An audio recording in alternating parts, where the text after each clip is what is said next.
This is a tape recording of a reunion of 9 crew members from the 774th Squadron of the 463rd Bomb Group, 15th Air Force, Italy. This occurred on the weekend of July 26th, 27th, 28th in San Diego, California.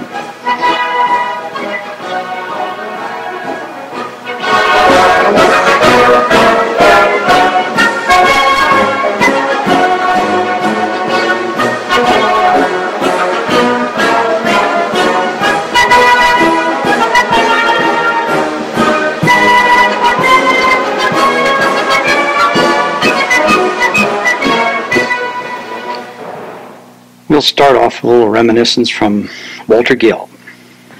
My memory just kind of tapped me on the shoulder and said, "Hey, you didn't give the year. It's 1985. Here's Walter Gill." Well, what you want to identify myself? Walter Gill, radio operator. My most memorable, I guess, time was like my last mission when I came in. And I landed safely. And then the most disappointing was that the Germans surrendered and I didn't get on shipping orders home and I stayed there the longest. You finished all 35? Yeah, I finished 35. So how many of the crew finished their 35? They're all in. How did you get ahead of me? You did volunteer for those night missions or not? Did I volunteer for night missions? Never. I'm Mel Wright, navigator. It may not have been the most exciting or the most disappointing, etc., but 2 things to me were very traumatic. Number one, when we were in Dyersburg, Tennessee, I didn't realize till tonight, I met Loretta in Dyersburg, that I had no idea that many of the other wives were there. Of course, granted, some of us dudes were single and we lived a different world. But the traumatic aspect about Dyersburg was I was out playing softball with in a newly mown hayfield, and I got poison ivy in my eyes and ears and nose, and I was grounded. And I said, "Hey, you can't do this to me. Those guys are going to go out and leave me." In fact, I believe they were talking about pulling another navigator out of the pool or surplus or what have you. So in essence, it was sort of disappointing. I was 19, and hey, wanted to get over there and end the war, etc. So that was traumatic. Another thing, and it wasn't finishing the missions and having to fly home in a B-24 and what have you, etc. But one Sunday morning, we were going either to Linz or someplace up in Austria, and it was clear and sunny and a beautiful day. And I happened to tune in the radio compass. And I picked up a radio station in North Africa. This was a Sunday morning. And they were recreating the prior day's Army Notre Dame football game.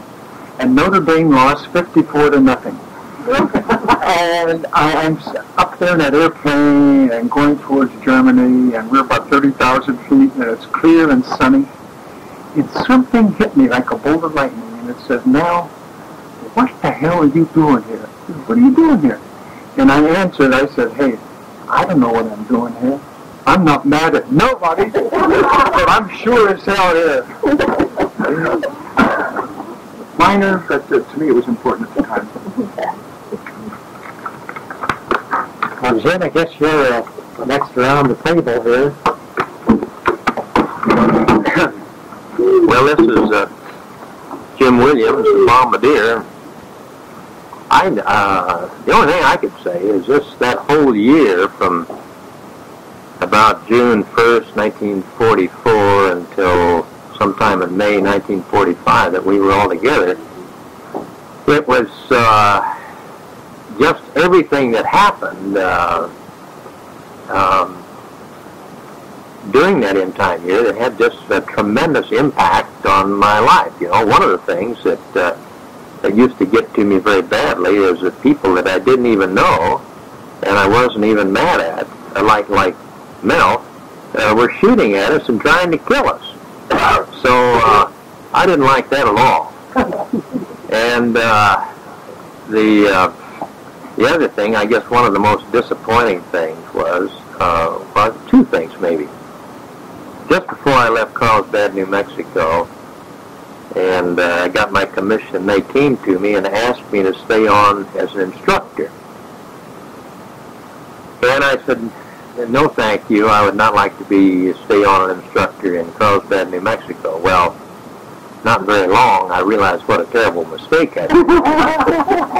And then the other thing was that Keith came to me once and said they were going to a rest camp on Capri, and would I like to go?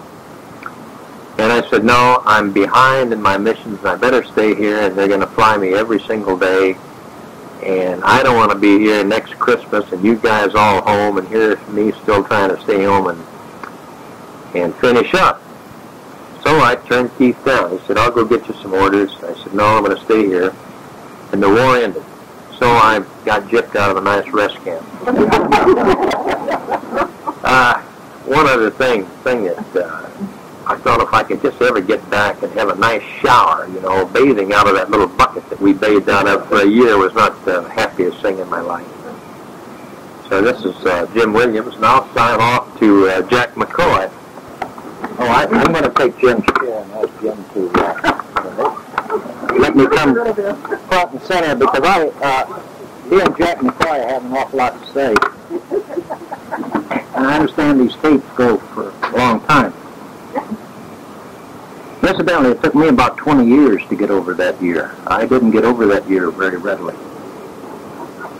And, you know, when you think back the days we had at Dyersburg and the R&R we had down in Memphis, and we took on an Eagle, and which I guess was our first excitement, but then we got... Explain that to that. We took on an Eagle first. No, the bus came later. We were the only B17 crew in combat that ever got hit by a school bus. And we might as well tell a few more details of that, because we got a marvelous fishing trip out of it. But we were up in Newfoundland, and we were at the tail end of a hurricane coming up there, and that night Keith came around and said that we'd been asked to go out and sit in the airplane, and I know Carlos and Keith, and I was with you, wasn't I? Yeah, because when the tower would say start engines, we'd start engines and taxi them to the wind, because they didn't have enough tie-downs up there for all the airplanes that were coming through. And naturally the wind was blowing something fierce, and it was raining sheets of rain, and the post bus normally turned in and parked apparently inside the hangar at midnight. And we were at a part on the ramp that I guess normally they didn't have any airplanes, and the headlights on the post bus was not very effective, and I think the bus driver had had a few beers during his tour. But anyhow, as he was making a wide swing on the hangar at midnight to park his bus in the hangar for the evening, he ran into the trailing edge of our left wing and gave us a little damage that put us in a sub-depot for about 2.5 weeks.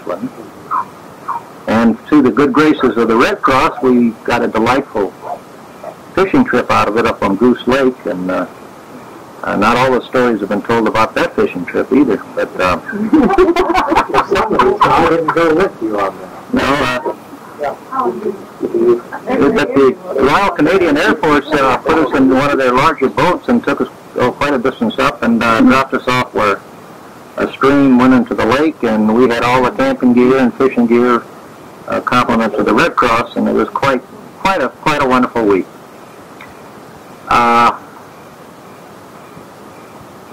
This may strike some cards, but when we came through Marrakech, and we were put up in a, what I think was formerly an apartment building or barracks.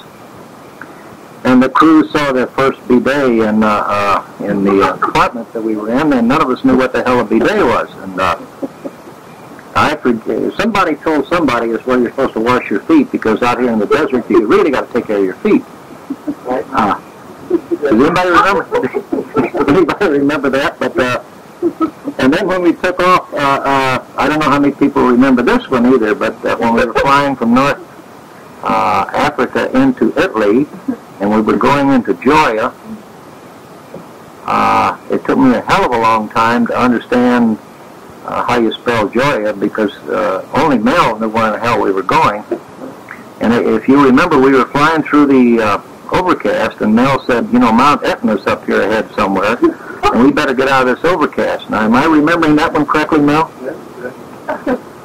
And you took us out of the overcast, what, only about 15 minutes away from Mount Etna? Because, you know, we had never navigated in that part of the world, but he knew there was a mountain there that was higher than what we were flying. And then we landed in the wonderful town of Gioia. What a desolate, godforsaken place that was. And then subsequently on up to the glorious 463rd, but you know, Keith's memory of not having, and he's going to have to repeat all this because he's not on tape, but not having a sleeping bag, my principal memory of the 463rd was mud. And it seemed like to me that if we didn't have our 4-buckle overshoes on, you couldn't navigate outside the tent, and everything was mud. You take the Jeep down to the airplane, and they had to go into 4-wheel drive to get us to the airplane, because all of these so-called roads that they followed were axle deep in mud. And so the principal memory of being on the ground was mud. A wonderful squadron doctor who had a mistress living with him in his, he had an actual stone building that he lived in, but who would hand out the Benzedrine anytime you wanted it, and he would hand it out to you by the handsful. And so that was the one thing that helped us get through combat was hands full of Benzedrine. Okay, Friday, October the 13th, 1944 was my third mission, and that's the one I don't think I'll ever forget until the day I die. And the first 2 missions I flew, I wondered what everybody was all scared about, and after Friday the 13th, I joined them. From that day on, I was scared. Rome was wonderful, the Isle of Capri was wonderful, but I had only one desire, and that was to get my missions in and get the hell home. And I wound up down in Drew Field in Tampa, Florida, and we were sitting there awaiting orders to go to the Pacific when they dropped the atomic bomb on Japan. And to this day, I'm still a proponent that our country did that, because I think they may have taken quite a few Japanese lives, but 4 more lives would have been lost had they not dropped that bomb. I think we're extremely blessed and very fortunate to have had the crew we had, and I think it's wonderful that we all wound up liking one another and hanging together all these years, and that's got to say something. Now, before the tape runs out, I'll turn it over to Bill Lazar. You get the chair here, Bill. Gee, do I have to be as long-winded as Jack? He covered everybody, I think, you know. What do I remember? Well, you know, in their photo albums, you know, I'm not wearing a hat in one of those pictures. And that was done in Dyersburg, I guess. And one day we went on a mission, I think I fell asleep on one of those missions, just training missions, where you used to have to fly formation and so on. And by gosh, you know, we was up to 10,000, 12,000 feet, and I didn't clear my ears as I fell asleep. And then that night, my ears started aching so bad that I had to go to the hospital. And I went to the hospital, and that next day we were going to have a group picture taken. And, you know, I wasn't going to stay in that hospital. That ear hurt me so bad, but I still didn't want to miss the crew. So I snuck out of the hospital, but I didn't have a hat. And I walked through that whole Army base without a hat, and it just worried me that somebody was going to stop me, you know, and figure out a uniform. So if you look at the photo album and see that I don't have a hat, that's because I was AWOL from the hospital and I tried to get to the crew. There's, of course, the fifth mission for me was the Black Hammer mission, and that one too. Then I finally found out I was in a war. I was wounded in the right shoulder. Jim was wounded up in the chest, and I didn't even know that I was wounded until they started looking over my shoulder and seeing I had a hole in it. People today, if they ask me about the war, I always tell them I lost my right arm, in the war, and then they find out later that I still have a right arm, so they don't believe me. But that Purple Heart, I think, gave me 10 points and helped me on my way home. Sometime in July or June or sometime sooner than somebody said earlier in August. I got out sooner, Walter, than that. Yeah, well, it's sure too bad, Walter. People from Louisiana don't get treated right. What else do I remember about the war? Well, I remember one time, I was just telling Carlos tonight that one night in our tent we heard a noise, and I had a flashlight by my bed, and I turned it on, and we had a rat that was that big in our tent. And Carlos was sleeping right next to me, so it was at least a foot long. The rats in Italy were a foot long, about as big as a fish. But anyway, it was dark in the tent. I had the flashlight on, and I shined that flashlight on that rat, and it froze. And then I got my 45 out, and I clicked that thing, and Carlos just fell out of bed, and flashlight and everything, and I couldn't get that rat. But I would have gotten that rat. Maybe I would have gotten it too if Carlos would get excited. It was right under our clothes rack, so the only thing I could have done wrong was just injured some clothes. So anyway, we had rats in the enlisted men's area, and you guys in the officers section didn't have rats. Isn't that right, Walter? And then, of course, I'm real grateful that I know every one of you folks. Met some nice people. I'm surprised at some of the nice wives that you fellas have. None of you deserve them. I just don't know how that happened. But one of the things that I remember toward the end of the war was when they separated us, they put us in an area that they were going to send us back. And, gee, I pulled fire duty one night out there taking care of the tents and making sure no tent burnt down and so on. It's awful black out there. And being about 19 years old, well, I was kind of scared walking up and down those tent rows. But there was one tent that everybody was in, and I walked into that tent, and there was a guy from Brooklyn and a guy from Oklahoma that were arguing in their accent about whether milk came from cows. The guy from Brooklyn thought that milk was powdered milk, and they make it in factories and so on, and the guy from Oklahoma was trying to tell him that milk came from cows. That was the funniest argument I ever heard, and the strangest accents I ever heard. And I still remember that incident as well. Then, of course, another thing that tops it all off is when we landed, I think, in Rhode Island and got out of that B-24 that flops its wings across the Atlantic. I said this was the last blankety-blank plane I'm ever going to fly, but here I am. I flew to San Diego, and I've been all over the world, it seems like, in airplanes again. But for a while you did lack confidence in airplanes. You just didn't trust them. There's a million things that can go wrong with an airplane, and I think we experienced most of them in our lifetime, too. But that's all I have, and I'll turn it over to Jim Carey. Jim Carey is the runt of the outfit and the belly shirt operator. So, Jim, you can have it. Check the page, Jim. Huh? Check the page. Check it? That's right. I won't tell you my name. But probably my most serious memory is the cold. Because I really didn't fly with the rest of the people. I was outside. And it was very, very cold down there. And even going to Fresno wouldn't help. That's all over with. I really don't remember a lot that way. Just disjointed remembrances. Sandwiches at night through the courtesy of Mr. Wright. Spam with catsup on Italian bread, wasn't that it? No. But I mean, that was a treat. It really was a treat. Just like the warm Coke. Or the, what else did we have? Fresh eggs from the South Africans.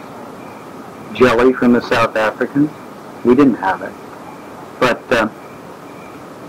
aside from that, and October 13th, well, I got a hydraulic shower.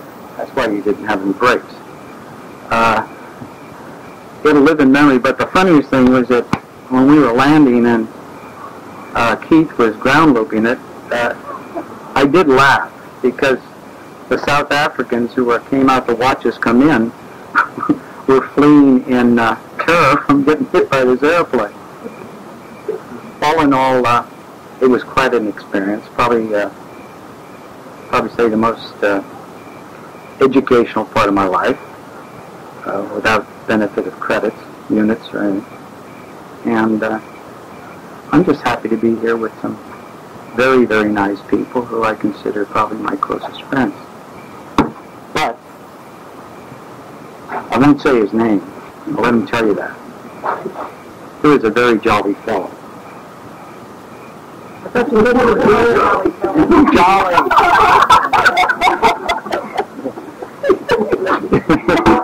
This is Carlos Verduzco, the engineer. Yeah, we tell the truth. I won't tell all the stories.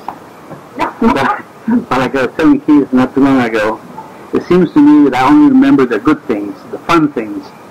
I've prayed to God in those days that I could forget the bad days. I was in a position where I could see faces, and I knew we were in trouble. We were in a war. But everything came out okay. We all got back, and that's the sad part of it, that I could see these things, and those stuck in my heart. But the good things were when I was notified that I was coming back to San Diego, was coming back as a passenger, B17. And it was the happiest day of my life when I got to Sacramento, and I found that I didn't have a way to get home because everybody was on strike, number one. Number two, I found a hitchhike all the way to San Diego with 5 people. I get here and I find out my wife is in Sacramento. So all I could see is to talk to my father-in-law and borrowed his car and went back to pick her up. But like I say, I got hundreds of stories, but some of them I can't tell. What's the first? Okay, I still want to be because nobody believes me. We were in Rome walking down the street, and there was Lazar and Terry and Berlin and myself. And all these pretty women coming down, all dressed in furs and gloves and everything. We weren't looking at it. And there was Terry. He said, "This is funny, all these pretty girls down the street." So I looked at Terry and said, "What do you mean? You don't know what they're doing here? They're working." "Oh, no. It's not true with you." So I told Terry, just pick the one you want and I'll talk to her. So sure enough, there's one there swinging a purse. She had a long strap in her purse, singing Sentimental Journey. I'll never forget this. She was singing, "I'm going to take a sentimental journey," swinging her purse. So I approached her there. I said, "Where are you going, sweetheart?" And she says, "I got a date with the Colonel." And I said, "Why don't you break it and come with me?" He said, "You're a sergeant." He says, "I'm going to deal with the Colonel." "Yeah," I said, "but the Colonel's probably an old man." And Ronnie was egging me on. See, he was sitting next to me. Terry said, "If we go to see the sergeant and follow you." Yeah. So she's still walking towards the officers' club. See, so I'm still talking to her. So she looked at me and says, "You know what? I'm going to go out with you." So you're going to do it here. She says, "Okay." So I figured she's going to go to the officers' club and I'm going to take off. But at that time, she grabbed my hat. Okay? She grabbed my hat and I grabbed her glove.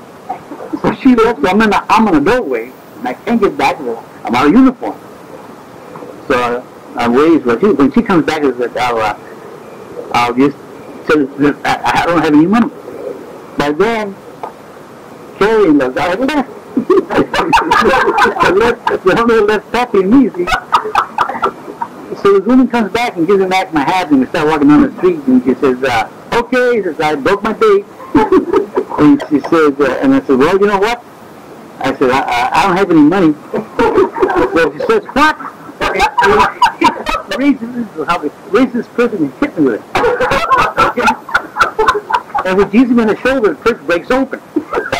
And her lipstick and everything fell on the ground. So he, like a big dummy, bent down like a gentleman, to pick up the stuff and put it back in the purse. So while I'm down, she starts kicking me. So I said, the hell is this? I get up, I had flying boots. And I had leather heels. So I'm running on the street making this racket. And the first turn I got up naked in front of the MP's office. And there's an MP in the guy outside. I hope they don't stop me. I made that turn to the closet. By the time I got there, old Pat was waiting in the red closet.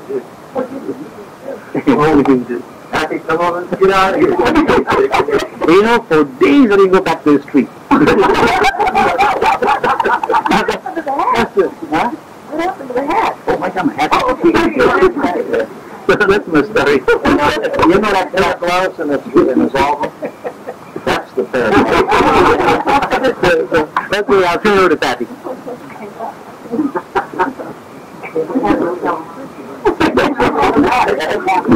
Berlin, Steve Onion, Armor Gunner, MOS 612, cell number 35158012. all right. Best date, July 23rd, 1918. Well, I'm kind of like Produsco. I try to remember the fun things and thankful that it wasn't like some of the less fortunate ones. But one of the things that I have thought about occasionally was the one I told you about, taking off my chest pack and walking out on the A-frame to hook up the rope so that I could crank the Bombay door shut. And I thought about it since, wondering what I did such a foolish trick for. And like you said, when we flew the First Nations, why, it was fun to sit up there and watch that fat burst. And but after that's laid on blackhammer, why, you realize what that could do to you. And Produsco's already related one of the fun stories. So I guess, oh yeah, Jimmy Williamson fishing trip in Newfoundland. So I think I'll turn it over to Jimmy. He's long-winded. Patty, 1 second. How about, didn't you guys make some wine up in there? Oh, that parrot gathered some kind of berries when we were waiting on the plane to be repaired. And I think they were wild bluebirds. And he squeezed it and bottled them up and said, boy, he's telling Melville he's going to have some real wine. I don't know if it didn't taste too hot to me. And then when we had sealed orders and headed out over the Atlantic, there wasn't supposed to be any whiskey aboard. It seems as though several bottles showed up. Okay, Jimmy, come on, take it over.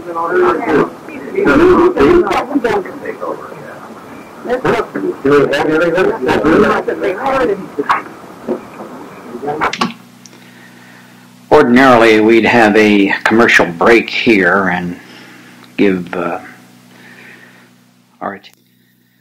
Ordinarily, we'd have a commercial break here and give our attention to some commercial product. But in order to make the way smooth for our leader, I'm going to play a little wonderful music for you to end the tape, and then we will commence listening to the Burgermeister, as Mel Wright used to call J.K. Melville. Hold on, we'll have some beautiful music.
Kiss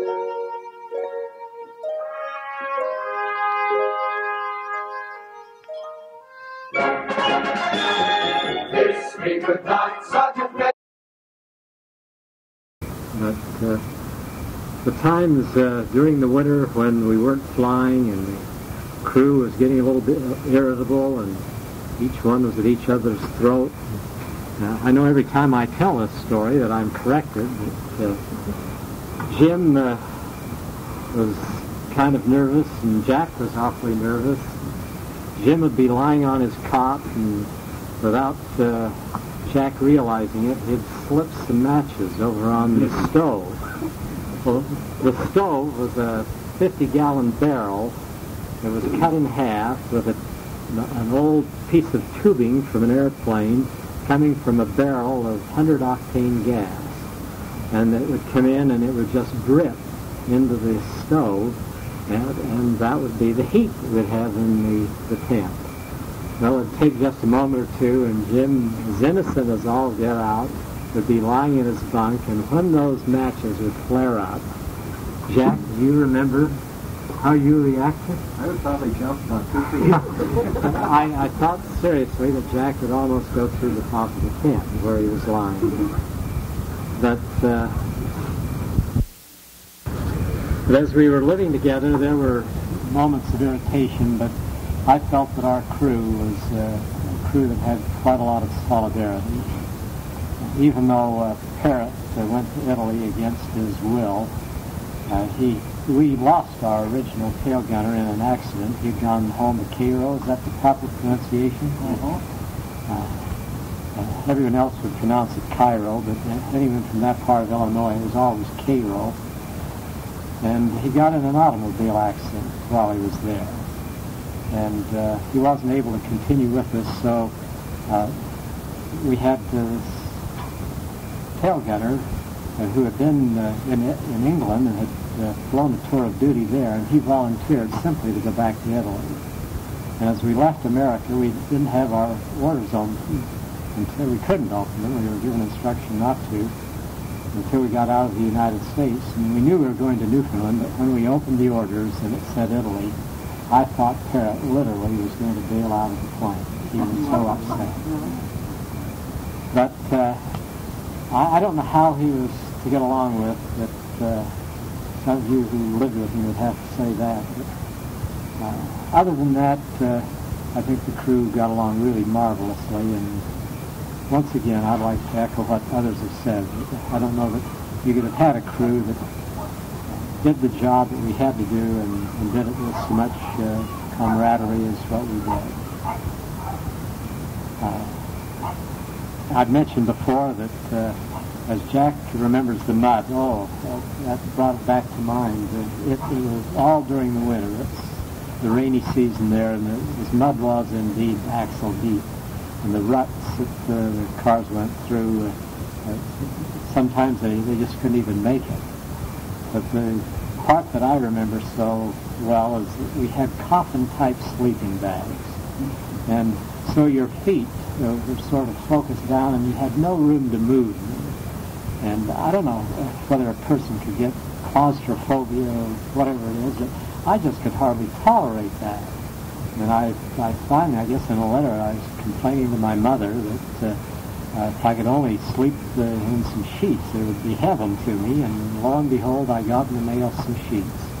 And I tucked them as best I could inside that coffin sleeping bag, and it didn't help much, but at least I felt better about it. I don't know what else to add. Some of us were in what I consider to be a catch-22 situation. You've read Catch-22. You'll recognize this. I noticed on call orders that it has two columns. One says sorties and the other says missions. And when we first went overseas, they told us that in Italy it would be different from the 8th Air Force. We were in the 15th Air Force. We would have to fly a total of 50 missions. And the reason for that, I think, is that they thought that the 8th Air Force was having longer flights, and they were more difficult and so on.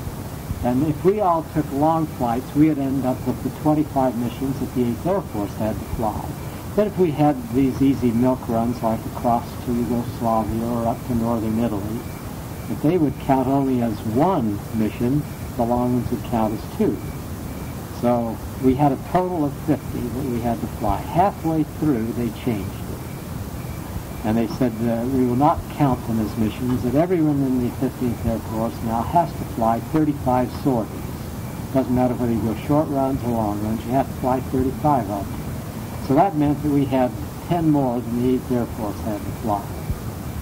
But as I looked at Carlos' orders, he had 50 missions on his orders, but only, 32 sorties, so he couldn't come home. He was in the same position you were, Walt, only you had your orders to come but couldn't get here.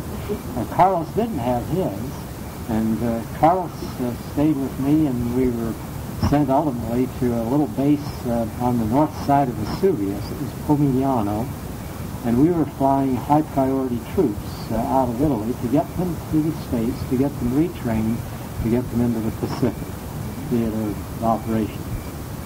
And we would fly. We had stripped-down B-17s. They took the guns out. They just put benches in the fuselage, and we'd carry about 22 passengers, as I recall. A crew of what, 3 or 4? So there were 4 of us as the crew, and then we'd fly these passengers. We'd fly to Marrakech, Port Lyote, Casablanca. We always loved to go into Casablanca because the Navy wouldn't fight the war until their officers' club was built. And this is true.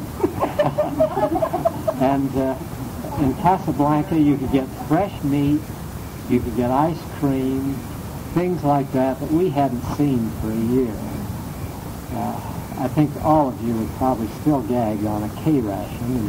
And, the K-rations would be some crackers and cheese, sometimes cheese mixed with some sort of meat in a can. And this would be our lunch on the way to our target and back. But I spent 3 months after the war ended in Europe, flying these troops to Africa. And I left Italy. It was kind of a sad day for me in a way. I left Italy on my birthday, September 22nd. I know that when I left, I circled a couple of times, and then I flew a plane home, and we went to North Africa, and then down to Dakar, then across to Natal in America. Then we landed at a field up in British Guiana. Is it Georgetown? And there had been a plane taken off from Georgetown just 2 weeks before, and it had not gotten off the ground. It landed in the jungle, and 2 weeks after it had crash-landed, they hadn't found it yet. And so we left from Georgetown, went on up to Requin Field in Puerto Rico, and I know what flying through the Devil's Triangle is like, because I don't think any of you were with me when I flew home. I flew with Luce as the co-pilot, I know. I think Agnew was my navigator. I don't know who else. But we had a squall line going through that area, and I would pull all the throttles back, and we would gain 10,000 feet in a matter of just seconds. And then we would hit a downdraft, and it wouldn't matter what I would put on as far as the power of engines, and we couldn't hold the altitude at all. We just dropped. And of course, the anxiety of whether you would go all the way to the ocean or not was another matter. But we would vacillate 10,000 feet up and 10,000 feet down just in seconds. So I was thankful also when I got home. We landed, I think, in West Palm Beach, and I haven't flown much since, to be honest with you. But once again, it's a great experience to have behind you, and it was, as Jim said, an educational experience. And, you know, I didn't get any credits for that either. I had to earn mine the hard way when I went to college. I did get some military credits, but not all that I should have on that experience. Who else has something to say? Well, let me say something here with this. Maybe we ought to have the wives tell the stories as they first heard them. Well, before we go any further, I'd like to thank all of you for honoring my home by being here. I have lived this day for 2 years. You know, when we get together again and be able to exchange stories, truths or lies or whatever. But I thank you all for being here. Well, and it's nice that all 9 of us who are still alive to be here. And Ed is, of course, the one who passed away, but he passed away here once he got home. Yeah, actually, we all came home. Yeah. And you know, we talked about this. I'm going back to. We talked about this, Keith and I, about having faith in coming home.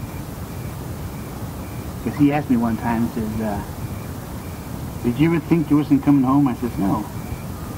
I says, "Well, what do you say that so no?" I guess I says, "I think it seems to me like everybody in that plane prayed to God that we could make it home." And I know they were praying because I could see all of them. I could see all of them. So that's the reason I say I could see their faces. And that's the reason we made it, because we had faith. And that's all I got to say.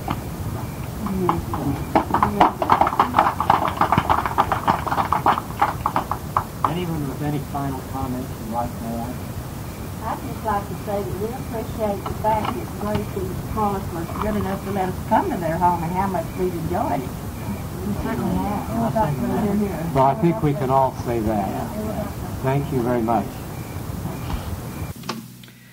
There's just one more story to tell, and it seems like a fitting ending for this first little session. Carlos would remember this very well, of course, since he had the musical background, he had the instruments to handle things. Before we parted over there, we all got together and sang a little song. And unbeknownst to you, I tape recorded it, and I'm going to play it for you now.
Well, there was a little bit more tape left, and being a diligent conservative and having talked with Keith, decided to pick up what we could in kind of casual conversation with a few of the crew members to add to our, well, memorial here. So if you'll hold on for a minute, I will tune you in.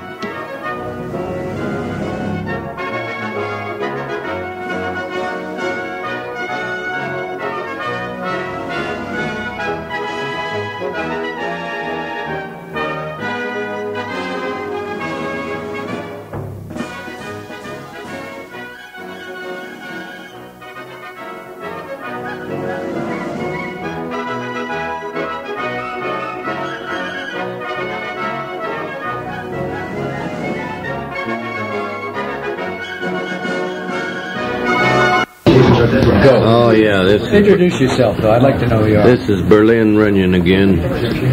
One thing I thought was kind of amusing when got the word that the war ended in Europe, I breathed a sigh of relief and thought there won't be no more missions. And I was up in non-commissioned officers club playing poker as usual. Danny, the operations sergeant, came up,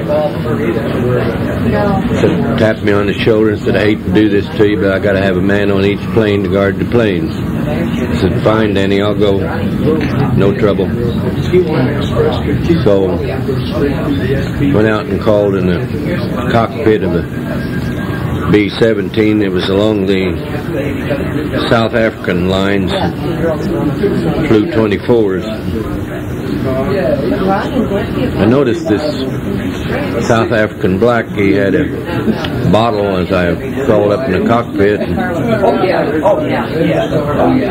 He looked up there and saw me in the cockpit and he said, Sergeant, said, you all authorized to be up there? I said, yes, sir, I'm guarding the plane. Took a drag off that cognac bottle and he said, well, I was going to say if you wasn't, I'm going to unauthorize you. And the only other thing that wasn't very amusing was in Dyersburg, Tennessee, we got out on the line ready to take off and I discovered I'd forgotten my parachute. So Melville held up the plane while I ran all the way back to the hangar and got my parachute, and I was pretty well give out when I got back. So I want to turn you over here to Mr. Wright, the navigator, for a few words. I'd like to hear a few words from you, Mr. Wright, the navigator. Don't touch it, you might turn it off. No, a few words of wisdom. A few words of wisdom. I mean, Introduce yourself and give your serial number and rank. It might be hard. I'll do it. Give me your birth date, first of all. Mel Wright, navigator, born 9/6/23, St. Joseph's Hospital on the north side of Pittsburgh, Pennsylvania. Is that near any river? It is on the north side of the Allegheny River, which meets the Monongahela River at the Golden Triangle in Pittsburgh, which is the beginning of, and where these two rivers form the Ohio River.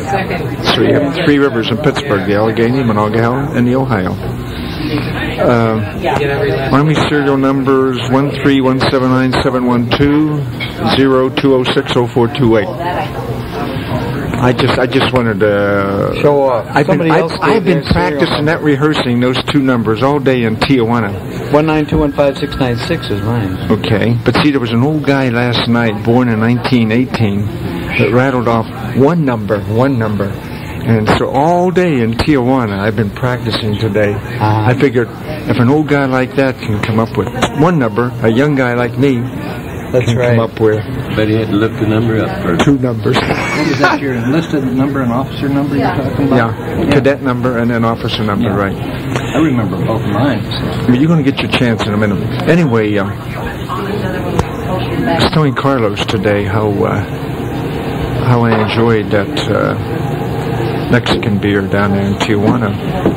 But I was telling him that when we left that B-24 at Bradley Field, Windsor Locks, Connecticut, in May of 1945, that were either Blue Cross or Grey Cross women, I've forgotten, came out in little jeeps, met each plane, and the first thing they did, they handed every guy on the plane. See, we had 10 or 15 GI passengers. They were back in the plane, plus the crew of 10.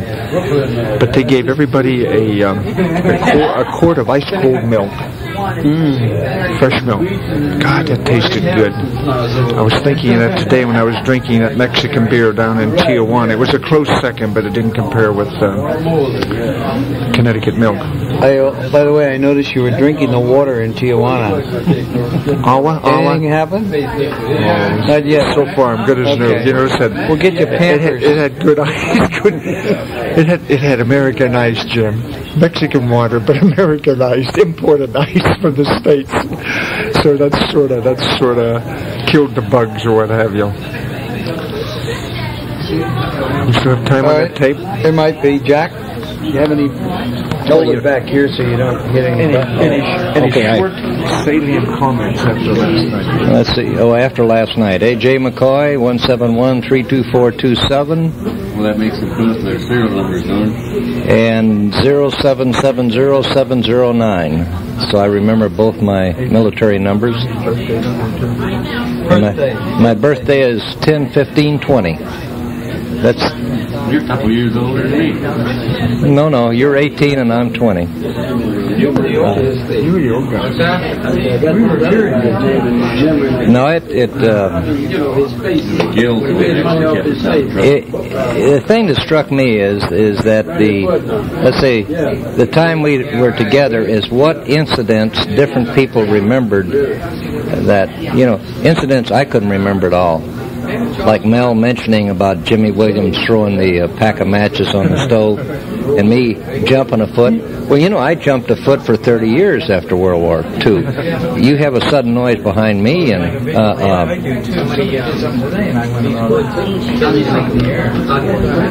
but it was just really interesting to see how different people remembered different things or what stood out in our minds. But that time in the 463rd, I'd never want to go through a period like that again in my life. We were all sweating to get our missions in, and then the weather went bad, and then the runway went bad, and let's say it's a period. I'm glad we did it once, and I'm glad we walked away, but I never want to do it twice. And I'm sort of glad my kids have never had to do it. Fortunately, of my 4 boys, all of them stayed out of Vietnam. That's all I got to say, guys. Are we using up the tape? Yeah. How much more time do you have left on it? Not much. One thing I remember that I didn't mention last night was the day Mel Wright came back looking so tired. I don't know what happened that day. But I've never seen anyone look so beat. He was really fagged. We still do that after I play handball. Run 4 miles in the morning and play 3 games of handball at noon. I look like that every day. And then I thought the dog, what was the dog's name? Bozo? No, that big, ugly-looking dog we had. He used to chase mice. He used to catch mice. Can't remember his name. Bozo, not Bobo. No. Oh well, it'll come back some other time. But remember Axelrod? Yeah, Joe Axelrod. But Melville was calling him Levy. He got him mixed up with somebody else, but Axelrod had the big, thick glasses, and he was really good. He brought extra fuses. None of the other guys did. They went out, then it was up to the navigator to get us there. Remember that, Mel? Yeah, definitely. But who was the guy Levy that Keith talked about last night? There might have been a Levy. Wasn't Levy a pilot? Oh, there could be. I think he was. There was a Levy. Could be, yeah. But Axelrod was the guy, the real good radar operator. Yes. Navigator. He was an older man, I recall. Yeah, well, he wasn't fit for flying. They must have pulled him out of an office. But he was sure good. Well, when we were flying these night missions, Axelrod was a radar man. Yeah. I don't remember, where did we go on that daylight thing? I don't remember more than one. Maybe there were more. He thinks there were more. A single ship? Yeah. I thought they were all at night. No, I went all day. I was scared stiff because the clouds kept kind of breaking up a little bit, and I said, "Oh my God, they're going to kill us." But we did go a day. That was a scary one. The night one was bad enough, but I figured you were kind of hidden by darkness. Did we only go on 2 of those? We went 2 at night, didn't we? At least 2. I think we went on 3 or 4. A total of 3 or 4. Because on that one night when we bombed the fires of the preceding planes, and we really set that thing off, though. They were burning. They were burning, but I mean, after we hit it, they went higher and higher. The plane went up. We must have hit some more tanks. Could very well been. I think it was up in either Poland or Austria someplace. It was Blackhammer. Was it? At night, it was. Right, because the next day they didn't fly because we did enough damage. That's right. See, the planes came back, I think, early in the morning when they were getting set to take off. They canceled the squadron, the group was getting ready, and they canceled it. Well, did somebody mention this last night? I don't know. Maybe you mentioned it. Yeah. Okay, now it ties in. It struck me so funny. I could see all the planes getting ready. I said, "Gee, we have to land before they can take off." Were any of you on those bombing missions to support the Fifth Army? Yeah. Rurland. They call them. They'd take us out over the Tyrrhenian Sea, and we'd open bomb bay doors. So if you had any electrical shortage, you wouldn't be dropping them. And we came all the way in with bomb bay doors open. Right. Low. Yeah. Very low. That was scary. 12,000 feet, something like that. But then one time, the 8th Army advanced too far, and we bombed them. Yeah, we didn't know it. But Jim, you mentioned Rulin a bit ago, but that was the... No, but there was some... At the end of my missions, towards the end, there were two places. Oil refinery, but it was about 66... Maybe it wasn't Rulin, it was... I don't know, it was like a stock name. It didn't, at the time, but that was the operation with backing up the 8th and 5th Army, whatever it was. Rulin was way up in Germany. Yeah, that's right. We went there twice that I know of and had a synthetic oil refinery. And one time we just got riddled with holes. Man, we had a couple holes in there you could put your head through. But it had to be visual only because there were some hospitals and prisoner of war camps. Yeah, I remember near that oil refinery. But I didn't realize. I always thought Rulin was in southern Germany, closer to Regensburg and Munich. But it must be near the Ruhr Valley. Well, no. According to that 463rd Bomb Group book I have upstairs, which I was looking at last night, it said that Rulin was only 60 miles south of Berlin. Well, I think that's malicious or phony because, hey, if they had sent us to Rulin only 60 miles to Berlin, we'd have gone to Berlin a year before that general wanted to get his name in light. Some of those trips were awfully long. Well, it was taking off and getting to altitude in the bad weather. Because sometimes, we really didn't leave Italy or didn't leave the area of Foggia for a couple hours after we took off because of rendezvousing and climbing and the weather. It seems to me that a lot of my logs show 10.5, 11-hour, 12-hour flights. Yeah, mine too. Yeah. I couldn't wait to get out of that darn turret. It was very uncomfortable sitting on that piece of steel all that time. But see, coming home, it was downhill. Once that felt, as soon as the bombs went out, I felt it was downhill. You get that little lift, and I thought, oh boy, didn't you? When the plane lifted after you dropped the bomb, wasn't that a good feeling? I said, heck, we may get hit, but we're not going to get blown to pieces, I don't think. But then, see, we had a weather factor. When we were flying north up over the Alps,